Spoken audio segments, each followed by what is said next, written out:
vou ali, tem uma outra reunião ingressada ali, eu vou ali chamar o pessoal que tá ali. Ah, vai lá, vai lá. Calma aí.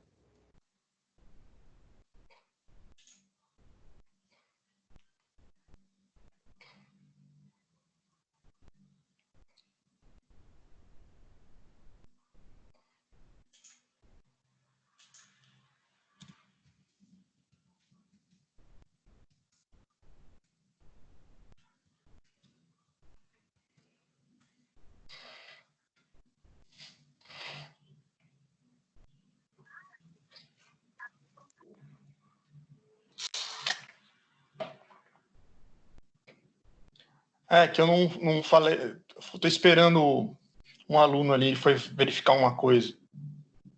Só aguardar. Ô, professor, tem uma moça ali, mas não me respondeu. Falei pra ela vir pra cá. Tá, Pode dar sequência. beleza. Então vamos lá para a aula 6. Aula 5 eu vou regravar ainda. Eu ia regravar agora, mas eu vou dar aula porque o som não ficou bom na outra aula, né? Bom, pessoal, então a gente vai falar hoje de um outro método. É o método SLP, Systematic Layout Planning.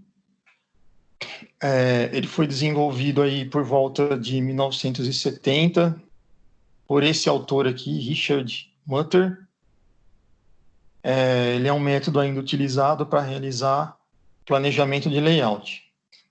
Se vocês quiserem saber mais sobre isso, pode acessar esse autor aqui, Gilbert, é o autor do ano 2004. Aí eles se dão mais informações lá. Bom, esse aqui é o autor do sistema. Ele foi um engenheiro, consultor americano, trabalhava no MIT e desenvolveu essas técnicas, tá? Principalmente para layout de fábrica, manuseio de materiais e engenharia industrial. Bom, o funcionamento...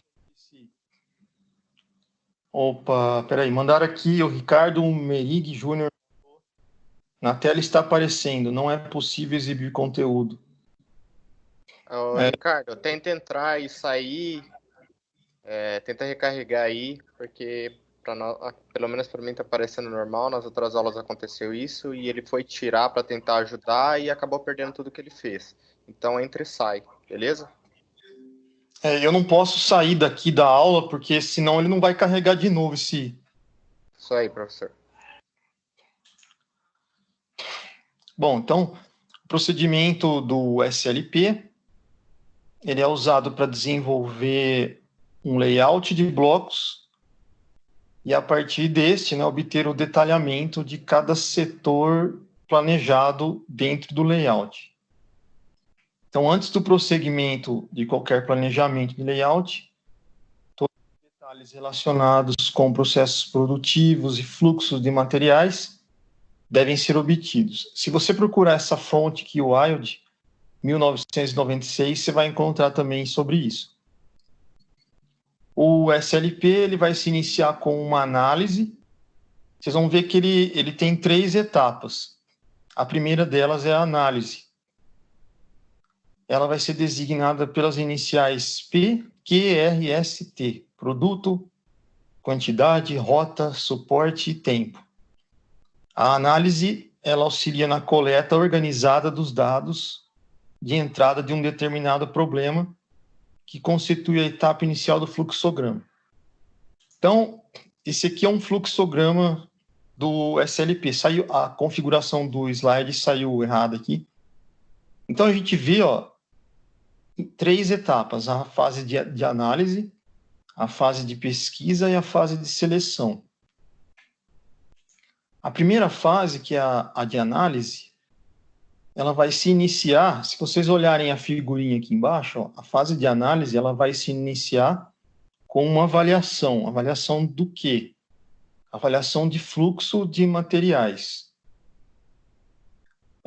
Onde todos os fluxos da produção eles vão ser agregados numa planilha, como está a figurinha aqui embaixo, uma planilha. Tá? Você tem esse controle. Uma planilha não é uma planilha qualquer, uma planilha de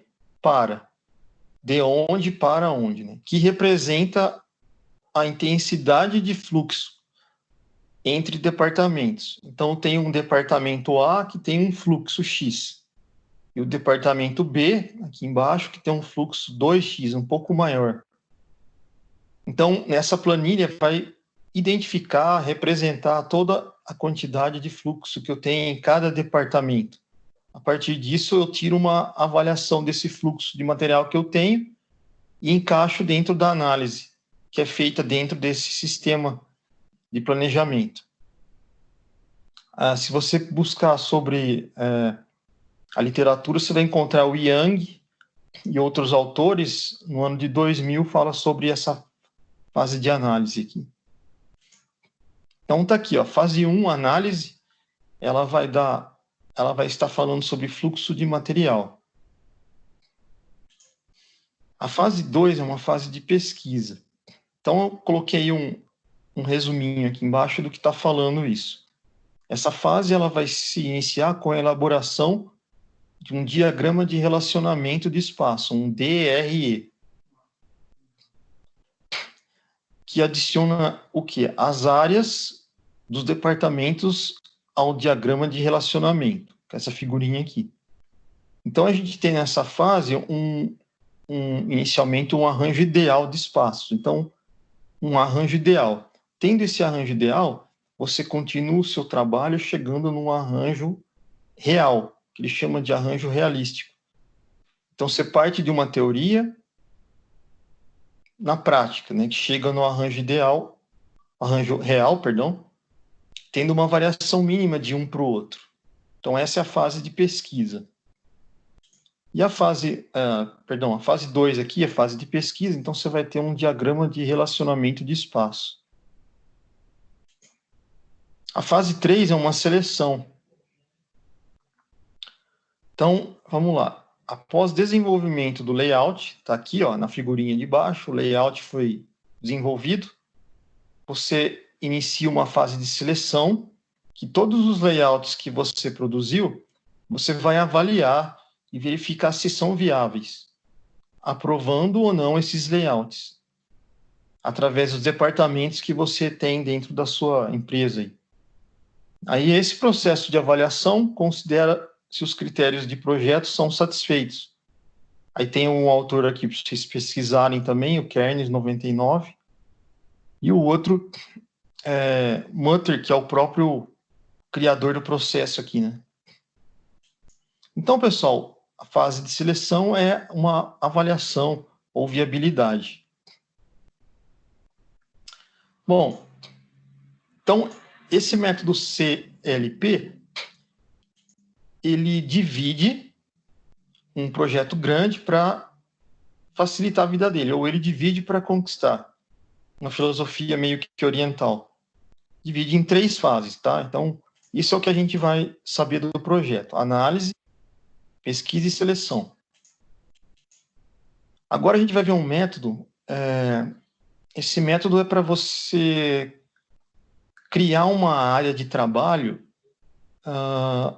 Por exemplo, eu tenho uma máquina, essa máquina vai estar num chão de fábrica, e eu vou criar uma área onde eu vou precisar passar pessoas ali, passar materiais, a área em que um operador vai trabalhar. Então, como que a gente vai criar essa área? Então, o método do Guerchet ele define uma área de um dado elemento, e essa área ela pode ser dada em uma soma de três áreas, tá? 3 superfícies. Então, vamos lá. Então, tem aqui a superfície número 1.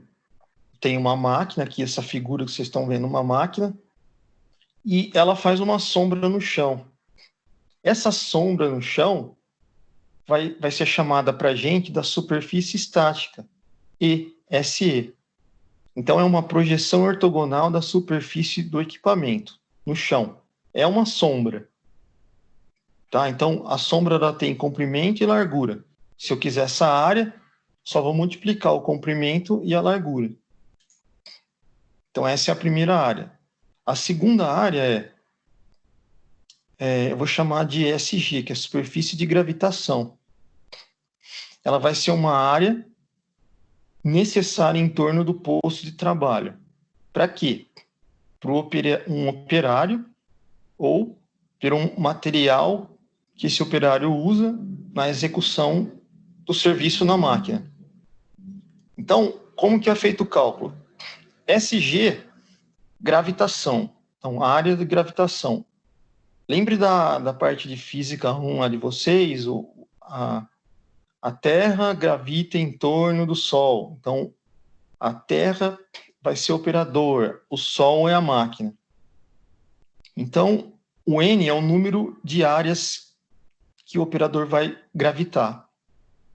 Então, nesse exemplo aqui, ó, eu tenho meu torno e a área azul é onde o operador vai gravitar, vai ficar ao lado da máquina, vai poder operar. Então, quantas áreas azuis eu tenho? Eu tenho uma. Se eu tenho uma área azul, então eu vou colocar N igual a 1 aqui. E qual que é a área estática? É a área do torno. É a sombra que ele faz no chão. Então, você calcula ela aqui como sendo uma área de comprimento menos a altura, vai dar a área de gravitação. Beleza. A próxima superfície, que é a terceira, é a superfície de circulação. Essa é uma área necessária para a circulação de materiais. E também para fazer manutenção preventiva e corretiva. Quando uma máquina quebra, você tem que consertar. Para consertar, você vai fazer uma manutenção corretiva.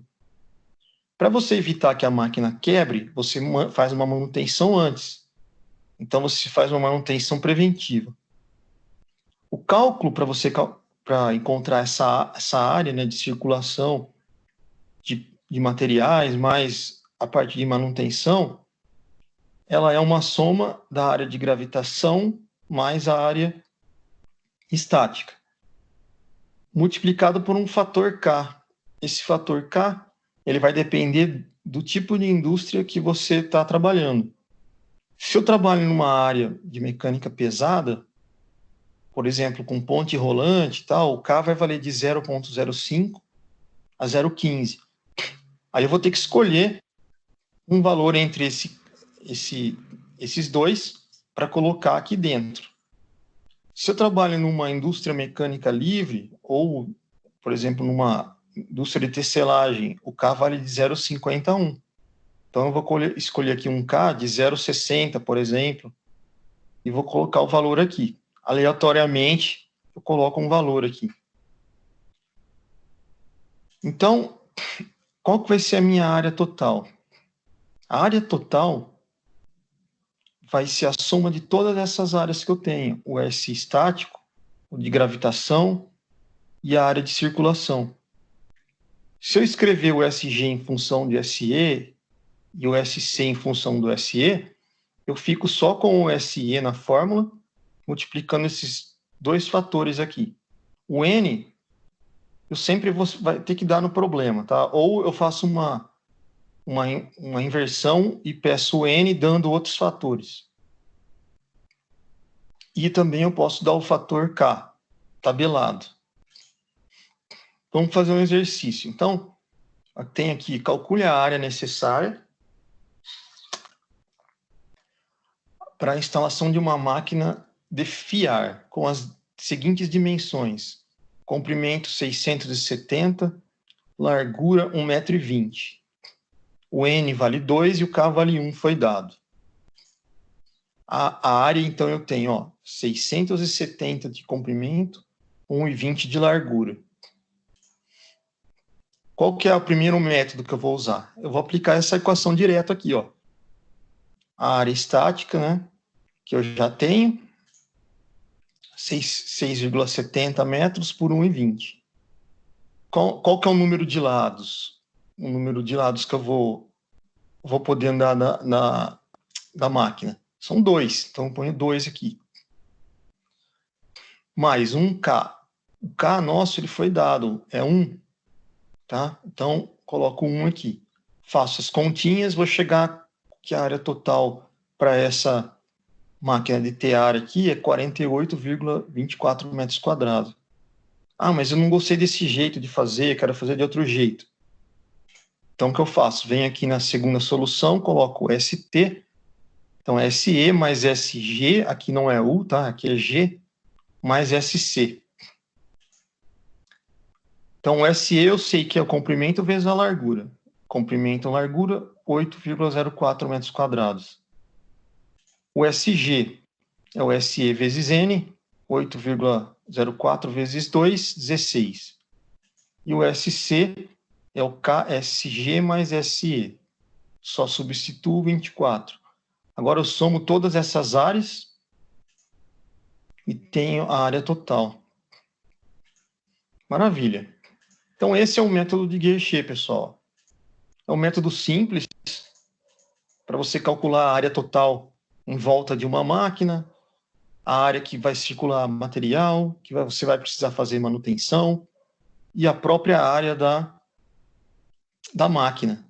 Então, quando a gente começar a dispor máquinas numa certa área, você já vai ter a noção de qual é o espaço que a máquina vai ocupar, além dela própria. Tá? Então, esse método é importante. Bom, agora a gente vai ver algumas técnicas para se identificar a melhor localização de uma unidade produtiva. Bom, a gente tem 3 métodos. O primeiro aqui é a ponderação qualitativa. Ponderação qualitativa. O segundo método é do ponto de equilíbrio. E o terceiro método é do centro de gravidade. O primeiro, então, vai ser o método da ponderação qualitativa. Vamos ler um pouquinho a definição aqui. Apesar de parecer um pouco complicado, é bem simples. Então, nesse método de ponderação qualitativa, a gente vai selecionar critérios de avaliação. Vocês vão ver lá que vai ter uma tabela com critérios que a empresa vai determinar. A esse critério, você atribui sempre pesos. Eu tenho peso 4, peso 2, peso 1. E aos critérios eu vou adequar notas, tá? Dependendo da localização que vai ser avaliada. Então, nota 10, nota 5, nota 6. E aí eu vou multiplicar os pesos pelas notas. Tá? E vou chegar a um valor somatório final. Vou selecionar qual que é o maior. Aqui é uma equação que é uma forma geral que é utilizada a ponderação qualitativa, mas isso aqui a gente não vai utilizar. É uma equação, nós não vamos usar os índices que estão aqui. Então, passo a passo para usar esse método.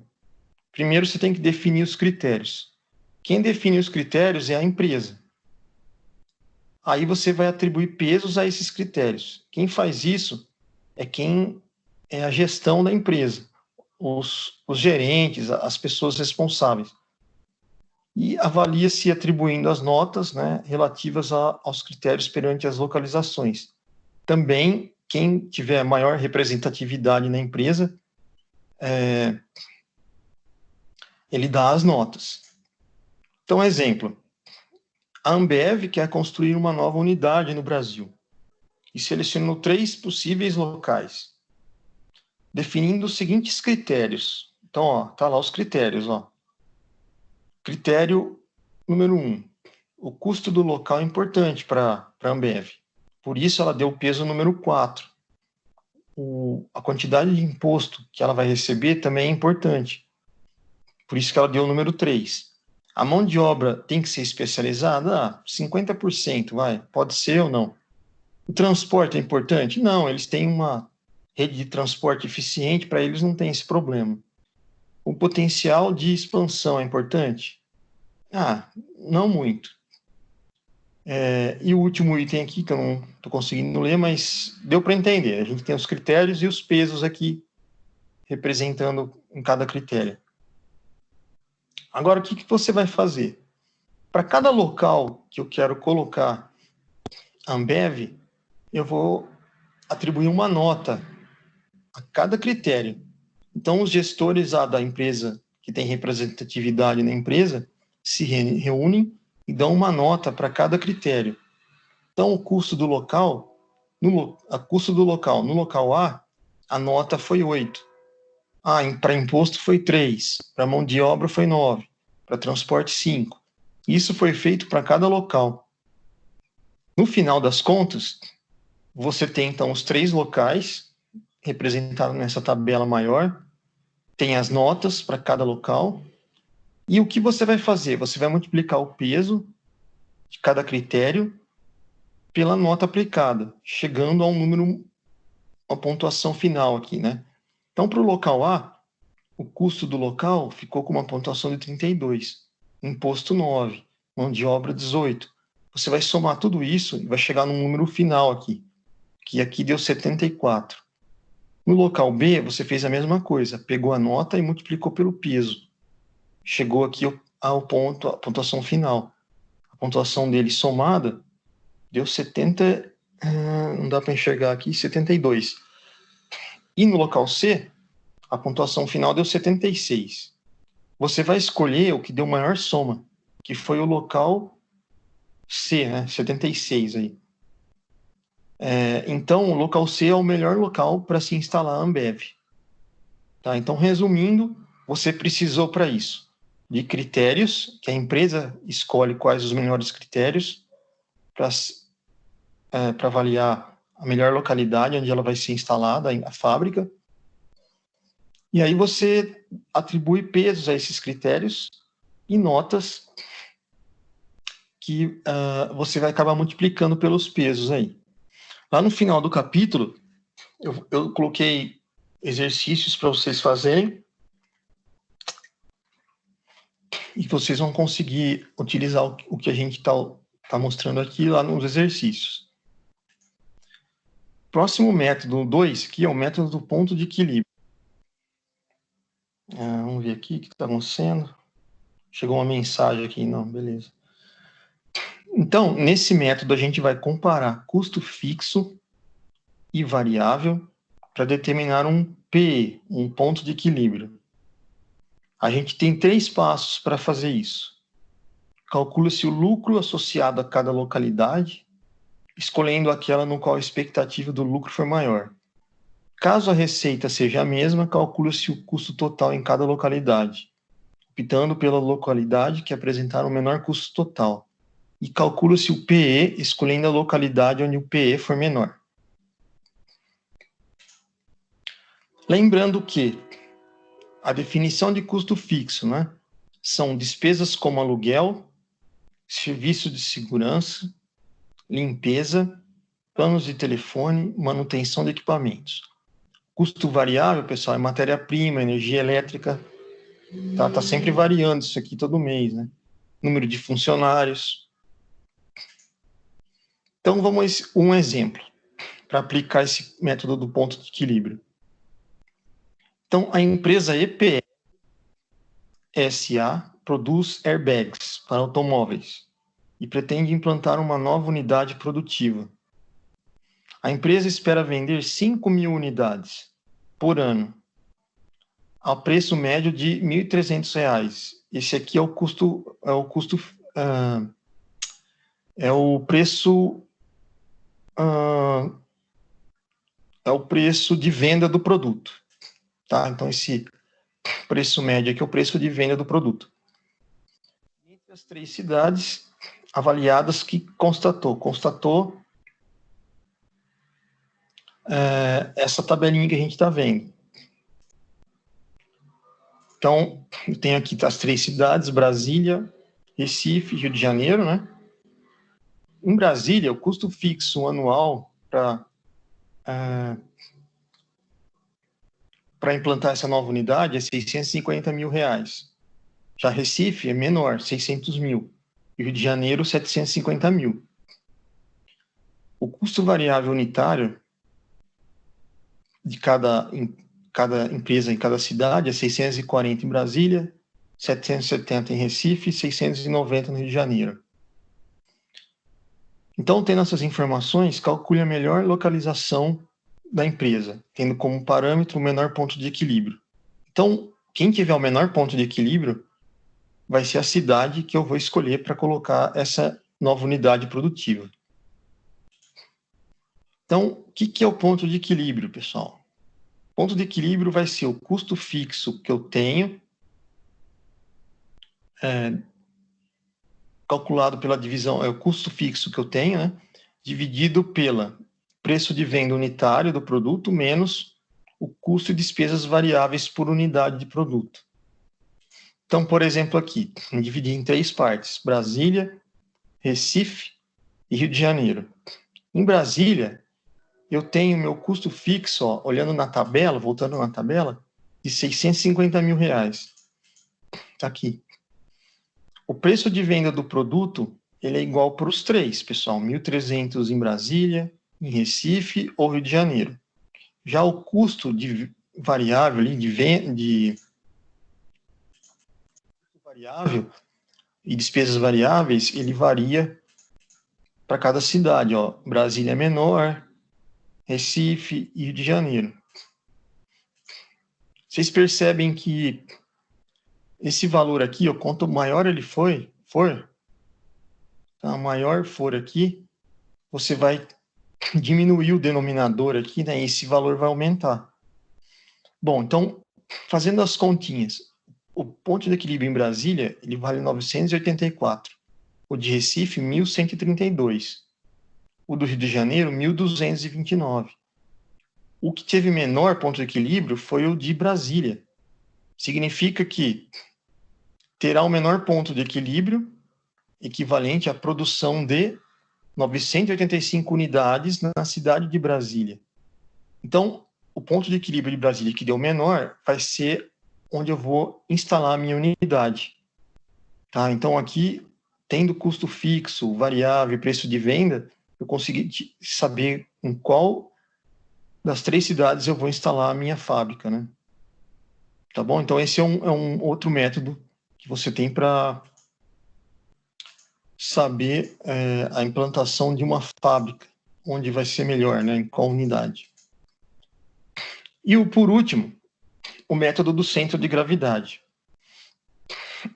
Esse método aqui, de acordo com a definição, é usado para avaliar alternativas quando se quer localizar uma nova instalação dentro de uma rede de instalações ou mercados já existentes. Então, por exemplo, vamos ver aqui. Existe uma equação aqui, pessoal, mas essa equação é melhor vocês estarem vendo na prática. Então, o que a gente vai usar? Nós vamos precisar de um mapa, que nem está aqui, ó, esse é um mapa. Temos 4 cidades que estão distribuídas nesse mapa. Curitiba está na coordenada X aqui no eixo horizontal, 10, e Y, 20. Belo Horizonte, 50, 60. Rio de Janeiro, 50, 60. Salvador, 90, 40. Vou precisar de uma tabela que relacione volumes de demanda e de fornecimento. Belo Horizonte, a planta de Belo Horizonte, ela fornece e demanda volumes. As outras, tá? As outras só demandam. As outras não fornecem. Então, o que eu vou fazer? Eu vou relacionar a demanda com as coordenadas do mapa. É isso que a gente vai fazer.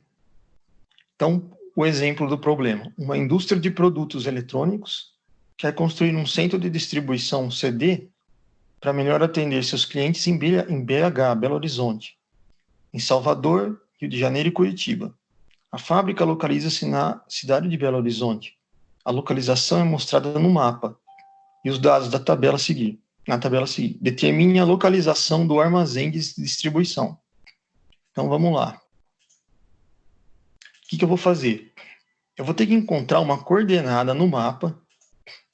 Aqui está o mapa. Uma coordenada em X e em Y, tá? Usando essa equação aqui. Essa equação é essa equação que eu estou mostrando nesse slide aqui do passo a passo. Ó. Só que aqui ela está mais complicada, tá? Então aqui é melhor entender. Então o que, que ela contém? Ela é uma média ponderada. Uma média ponderada o que seria? Eu vou pegar a quantidade de demanda que eu tenho para cada cidade. Por exemplo, vamos começar por Curitiba. Eu tenho uma demanda de 100 mil volumes. Estou falando da cidade de Curitiba. Então eu venho aqui, vou multiplicar a demanda de 100 mil e multiplicar pela coordenada dela na direção horizontal, no mapa. 100 mil vezes 10. A isso eu vou somar uma demanda da cidade de Rio de Janeiro agora. Volto para o mapa, pego o Rio de Janeiro, que está aqui nessa pontinha mais para baixo, aqui embaixo do ponto preto, né? Tá valor 50. Então vai ficar 70 mil vezes 50. E vou continuar somando. Qual que é a próxima demanda? Cidade de Belo Horizonte, 40 mil. Volta para o mapa. BH está aqui, ó, 50 também. Então vai dar 50 vezes 40 mil. Mais 90 mil, que é a última cidade, que é Salvador. Multiplico pela coordenada, que é 90. E fecho com o fornecimento, que é 120 mil vezes 50 no mapa. Só que agora eu preciso dividir por todas as demandas e fornecimento. Então eu vou somar 100, mais 70, mais 40, mais 90, mais 120. Isso vai me dar uma coordenada em X. Então se eu voltar aqui para o mapa, 49 está um pouco abaixo de 50 aqui, está mais ou menos aqui, ó. Só que eu não tenho um ponto em Y para cruzar, eu preciso encontrar isso. Então eu vou fazer a mesma coisa para a coordenada em Y. Vou começar a ir para a tabela, pegar aqui Curitiba, por exemplo, volto para o mapa, vejo a coordenada em Y. Tá? Curitiba está aqui, coordenada 20. Então 20 vezes 100 mil. Então 20 vezes 100 mil está aqui o primeiro. Mais 70 mil vezes 10. Então 10, 70 mil seria Rio de Janeiro, né? Então Rio de Janeiro está aqui. Então 10 vezes 70. E assim sucessivamente, pessoal. Vou pegando as coordenadas. Aqui a coordenada, essa última coordenada de 30 está errada, tá? Aqui é 60, ó. Então, fazendo a soma embaixo de todos os valores também, tanto para Gx como Gy, embaixo não muda nada. Vai dar 29. Agora eu vou colocar a coordenada no mapa, ó. Olha onde ela vai bater. Aqui 29 e aqui 49. Então, a nossa instalação vai ter que estar aqui, ó, nesse ponto. É a melhor localização, considerando as 4 cidades. Se tivesse mais cidades, pessoal, esse Gx e Gy iria aumentar. Tá bom? Que mais? Algumas cidades não têm fornecimento, então eu não precisei colocar. Se tivesse mais fornecimento, eu teria que acrescentar aqui em cima também, ó. Tá? Então, essa é uma maneira de encontrar a melhor planta, a melhor localização da planta da empresa, considerando o mapa. Bom, exercícios, né? A gente vai ter aqui alguns exercícios que eu pedi para vocês fazerem, que é para vocês treinarem aí para a prova, né? Então, tem aqui o exercício relacionado ao modelo do centro de gravidade. A gente tem aqui uma tabela, tá? A empresa XPTO está querendo instalar uma nova unidade produtiva e está buscando o local que lhe proporcione os menores custos de transporte, considerando seus fornecedores F1 e F2 e mercado consumidor M1. Aí, com base nos dados da tabela, a melhor localização para essa instalação, então vocês vão determinar aqui qual o melhor local de localização, a melhor localização para a sua empresa. Esse é um problema 1. O outro problema aqui, também com uma tabelinha, ele dá coordenadas para você e volume aí de toneladas por dia, você vai encontrar a destinação central está localizado no ponto de coordenadas, aí você tem as coordenadas aqui. O exercício 3 é um exercício de ponderação quantitativa. Você tem os pesos e as localizações. E aqui já são as correspondentes notas. Aí ele vai te perguntar a melhor alternativa aqui, né, para você selecionar. O próximo também é ponderação qualitativa. Você tem os pesos e as notas, por cidades aqui. E aí você vai escolher uma alternativa. E por último, o método de ponto de equilíbrio. Você tem os custos fixos, os variáveis. Um dado do problema que ele não dá é o preço de venda do produto, então a gente vai assumir que o preço do produto de venda aí dele é R$ 1.300. Aí você vai escolher uma das alternativas. Tá? Então, esses são os 5 exercícios. Então, resumindo, o que a gente viu na aula de hoje é um método do tipo SLP, que ele se divide em três etapas, que é a análise, a pesquisa e a seleção. Tá? Depois a gente viu o método de Guerichet, que você consegue encontrar a área ocupada por um operador, por materiais e de manutenção e de circulação de materiais e pessoas ao redor de um equipamento ou máquina. E, por último, a gente viu 3 métodos aí para você encontrar uma boa localidade de uma empresa. Tá? Então, tem bastante exercício aí para vocês treinarem. Pessoal, hoje eu recebi um aviso aí da Estácio, né, que eu vou ter que fazer chamada quem está na aula, né? Então, foi até bom que eu dei essa aula aqui ao vivo aí, porque não só da minha aula, mas em outras também está tendo baixa adesão não sei se é porque por causa do EAD mesmo e tal. Então, eu vou abrir o CIA aqui e vou ver quem está presente hoje. E aí vocês vão me falando aí quem já está aí. Eu estou vendo aqui que a gente está em 1, 2, 3, 4, 5, 6, 7, 8, 9 pessoas, 10. São 10 pessoas, né? Então as outras pessoas vão ter que ficar com falta. Eles falaram isso pra gente essa semana, né? Hoje.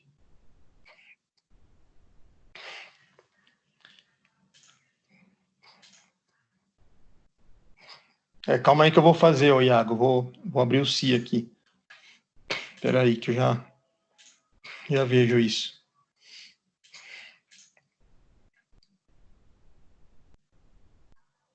Então, na aula do dia 13...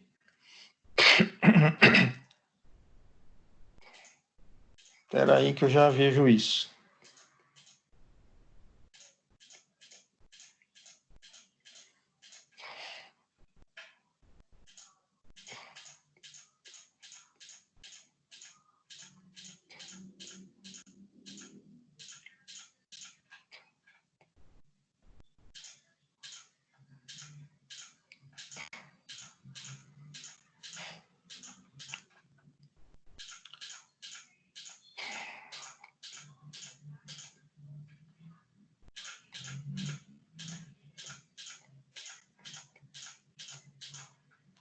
Então, vamos lá. Então, o Iago está presente, né? Deixa eu colocar aqui.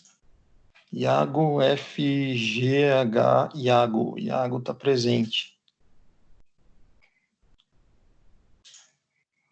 Tem mais o Leonardo Otávio. Espera aí, vamos por um, pessoal. Não manda tudo de uma vez que eu fico...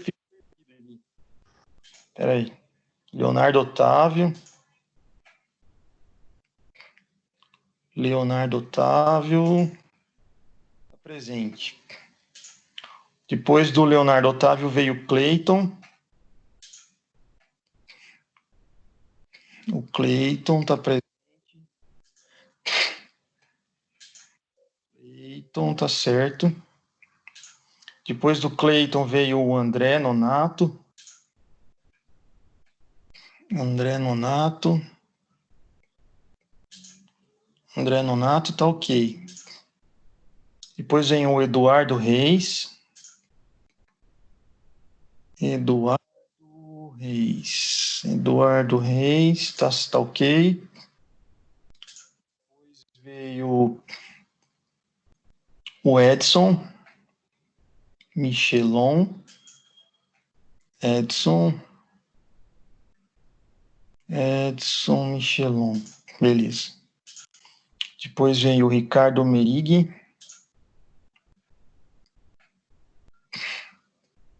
Ricardo Merig tá aí presente. Depois veio o Elton Lacerda.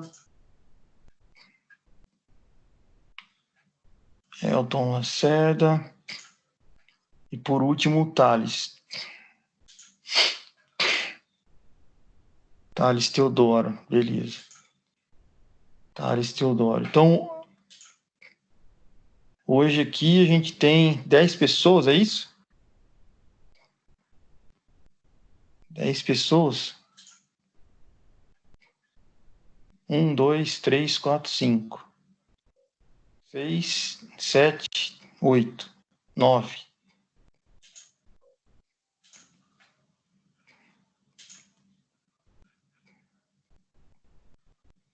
Ah, tá. Então, peraí. Elisa Adriana. Adriane, tá, beleza. Elisa Adriane e ela estava tentando entrar até agora, professor. Tá falando o nome aí, fala o nome aí. Gabriel Delpicchia.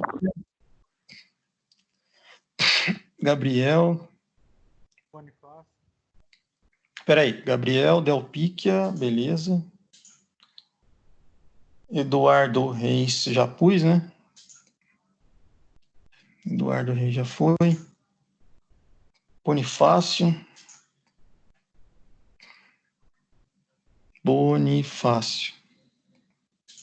Beleza. Mais alguém? Alguém tentou entrar e não conseguiu?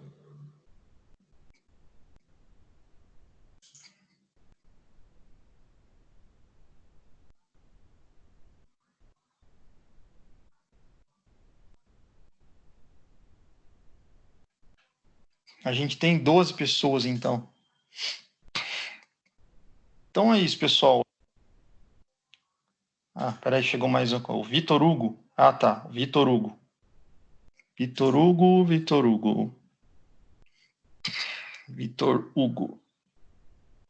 Hugo presente. Peraí, tem 2 Vitor Hugo aqui. É o Vitor Hugo Maggiore. Ah, tá, beleza, tá presente. 13. Bom, para a semana que vem, vocês têm que entregar a introdução.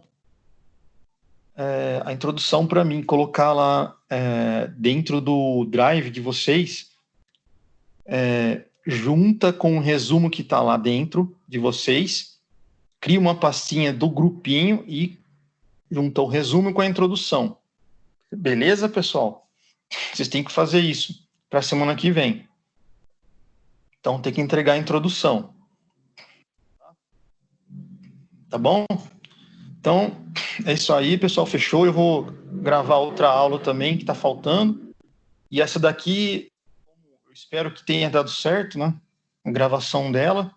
Já vou postar no Drive. Vamos rezar para dar certo aí. Tá, pessoal? Até mais, hein? Boa noite. Qualquer dúvida, manda lá no WhatsApp que eu tô lá para responder. Beleza? Até mais.